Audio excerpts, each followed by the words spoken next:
The discussion of the number of times our interest compounds doesn't need to end at any place in particular, really. We can talk about it every nth number of things, months, days, years, seconds, if we really want to, where if we take this and we let those periods get smaller and smaller, or in other words, we get more and more of them, we end up approaching a formula for a thing called continuously compounding interest, where we have that A is equal to P times the number E, Euler's number, it's a transcendental number like pi, raised to the power RT, where this is what we get if our interest is always, in a sense, compounding its value. And this is a little bit abstract for our class, really, but I feel like I'd be missing out if I didn't describe, or you would be missing out for that matter, if I didn't describe a little bit of where this comes from.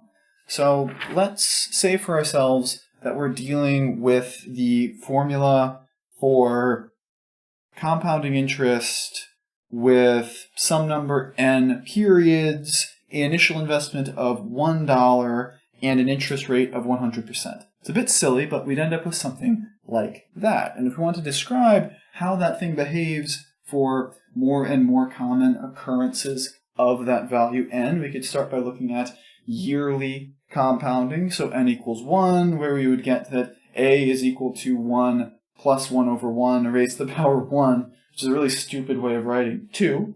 Or we could talk about it compounding monthly, so you'd end up with a whole bunch of things in the same flavor, but with some 12s thrown in where those n's go, and you get about 2.613, and then you could talk about what happens if it compounds weekly, like I said, where you'd have 1 plus 1 over 52, all raised to the power 52 instead, which seems like it should make a big difference, but actually only gets you to 2.693. And then finally, if you want to go to daily, we could end up getting the value a is equal to 1 over 1 plus 365 raised to the power 365, which ends up being about 2.715. What we should notice there is that as our value n gets particularly large, that value 1 over n is going to get particularly small, while the exponent there is going to get really big. That is, we can think of this as behaving something like 1 plus almost 0 raised to almost infinity. And it's a weird question of wondering whether the 1 should win or the infinity should win in that case, and technically neither does. What we're looking at here is a bit of a thing called a limit at infinity for people who know any calculus at all. You're not going to get into the technical side of this, but sometimes when we're describing function or equation values, we're curious about knowing what happens as we let our inputs just grow on forever and ever. And in a lot of cases, it does nothing interesting at all.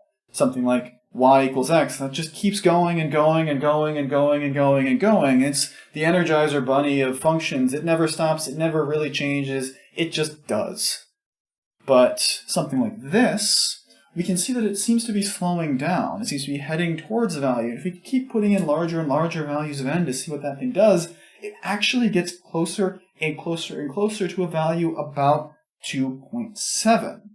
And as that value approaches 2.7, we're talking about what happens here as that compounding period gets shorter and shorter and shorter, that it gets closer and closer to being infinite, being continuously compounding. And this idea here of looking at that limit and trying to describe what happens as our compounding periods get shorter is what led to this discovery of the number E by Jakob Bernoulli, as I mentioned earlier, where the number E here is named actually for a student of his brother's, Leonhard Euler. Though I will say that calling Leonhard Euler a student of Johann Bernoulli's, no disrespect to that Bernoulli, is a pretty substantial disrespect to Euler, who may have been the greatest mathematician to have ever lived.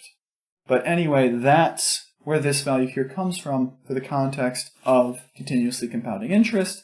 And just to get a quick example here before doing a little bit more with that, a little bit more of an involved thing for being able to compare values.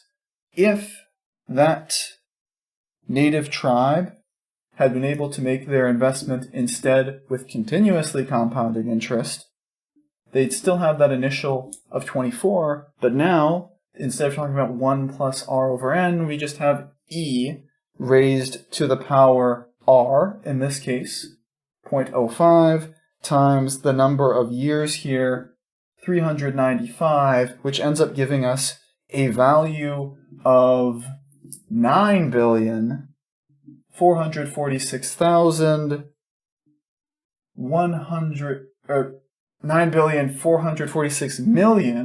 it's even too big for me, 175,853. So, fair bit bigger, whole billion bigger. Obviously too much for me, but still probably not too much for Elon Musk if he really wants to own Manhattan. But anyway, this illustrates the difference between these two values where, in particular, continuously compounding interest at the same rate will give you more value over the same period of time as an interest rate that compounds a finite number of times, where it's a little bit murkier to tell if the rates aren't exactly the same, and that's what we're going to get an example of next, where we want to make that sort of comparison to see which might be better.